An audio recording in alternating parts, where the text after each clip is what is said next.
একজন সাদাসিধে ব্যক্তি রাস্তার পাশে কলা বিক্রি করতেছিল। একটা ভাই এসে কলার নিচে অনেকগুলা টাকা রেখে সে ওখান থেকে চলে গেল, কারণ তাকে দুইজন লোক তাড়া করছিল। লোক দুটো এসে বলল যে, চাচা এখানে কাউকে দেখেছেন? তখন সে বলল, না বাবা, এখানে আমি কাউকে দেখি নাই। এরপরে তারা বলল, চল সামনের দিকে যাই। কিছুক্ষণ পরে একজন লোক আসলো। সে এসে বলল, চাচা কলা কত করে? নিজের টাকাগুলো দেখে সে লোভ সামলাতে পারলো না। সে বলল, চাচা এখান থেকে আমি অনেকগুলা কলা নিতে চাই। এই বলে ফাঁকে টাকাগুলো ব্যাগের মধ্যে রেখে দিল। ছেলেটা বলল, দেখেন তো কাকা কয় কিলো হয়েছে। হাত থেকে ব্যাগটা পড়ে গেল। চাচাও খেয়াল না করে পাশে আর একটা পুতলা ছিল, সেই পুতলা তার হাতে ধরিয়ে দিল এবং তাকে কিছু টাকা দিয়ে সে ওখান থেকে চলে গেল। কিছুক্ষণ পরে ওই ভাইটা এসে বলল যে, এর মধ্যে আমি অনেকগুলো টাকা রেখে গেছিলাম, আমার টাকাগুলো কোথায়? তখন সে সাদাসিধে ব্যক্তি বলছিল, বাবা এখানে কি ছিল সত্যি আমি জানি না, তুমি রেখে গেছো আমি বলতে পারি না। এরপরে সে মন খারাপ করে ওখান থেকে চলে গেল। এরপরে চাচা বলল, কলাগুলো ঢেলে রেখে দে।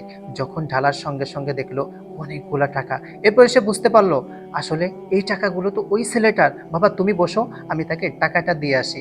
আসলে ভালো মানুষের ভালো মন মানসিকতা সবসময় থাকে। চাচা দৌড়ে এসে বলল, বাবা তোমার না টাকা হারিয়েছিল, এই যে তোমার টাকা। এরপরে সে বলল, চাচা এই টাকাগুলো ইচ্ছা করলে আপনি রেখে দিতে পারতেন।